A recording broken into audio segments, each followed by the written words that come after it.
जय श्री राधे। पूज्य श्री सद्गुरुदेव भगवान के चरणों में प्रणाम। पूज्य श्री सेठ जी कहते हैं, भगवान के नाम का रहस्य। जो भगवान के नाम के रहस्य को जानता है वह भगवान के नाम के ओट में कभी पाप नहीं करता। नाम का जप करने से सारे पाप नष्ट हो जाते हैं। जब नाम की ऐसी महिमा है तो मैं पाप से क्यों डरूं? भजन करके पाप का नाश कर दूंगा, ऐसा समझना नाम की ओट में पाप करना है। इसी प्रकार नाम के जो 10 अपराध हैं उनको नाम जप का रहस्य जानने वाला कभी नहीं करता।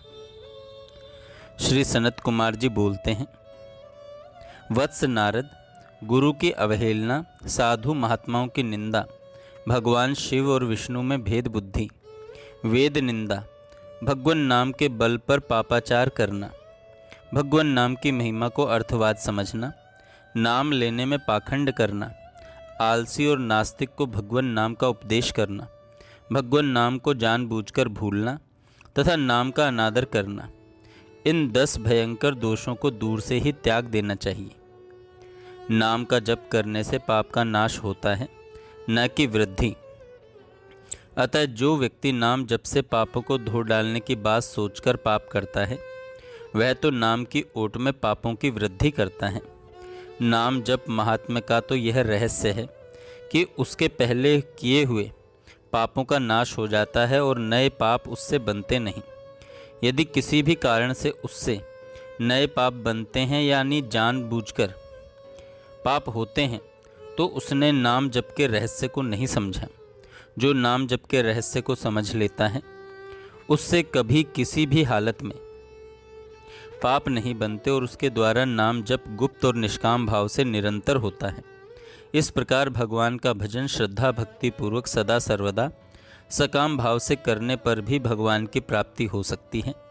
जैसे द्रौपदी ने वन में दुर्वासा ऋषि की कोपाग्नि से अपने कुटुंब को बचाने की कामना से श्रद्धा पूर्वक भगवान नाम की पुकार लगाई तो भगवान तुरंत कैसे पास आ गए। उस समय द्रौपदी ने भगवान से इस प्रकार प्रार्थना की, हे कृष्ण, हे महाबाहु कृष्ण, हे देवकी नंदन, हे अविनाशी वासुदेव, चरणों में पड़े हुए दुखियों का दुख दूर करने वाले, हे जगदीश्वर, तुम ही संपूर्ण जगत के आत्मा हो। इस विश्व को बनाना और बिगाड़ना तुम्हारे ही हाथों का खेल है। प्रभु, तुम अविनाशी हो, शरणागतों की रक्षा करने वाले गोपाल, तुम ही संपूर्ण प्रजा के रक्षक परात्पर परमेश्वर हो। पहले भी सभा में दुशासन के हाथों से जैसे तुमने मुझे बचाया था उसी प्रकार इस वर्तमान संकट से भी मेरा उद्धार करना उचित है। इस प्रकार सकाम भाव से पुकारने पर भी भगवान प्रकट हो गए तो फिर निष्काम भाव से भजन करने पर भगवान की प्राप्ति हो जाए, इसमें तो कहना ही क्या है। अतएव हम लोगों को भगवान के नाम का जप और कीर्तन श्रद्धा प्रेम पूर्वक निष्काम भाव से निरंतर करना चाहिए। इस प्रकार करने से मनुष्य भगवान के गुण प्रभाव तत्व रहस्य को समझकर परम शांति और परम आनंद रूप परमात्मा को प्राप्त हो जाता है।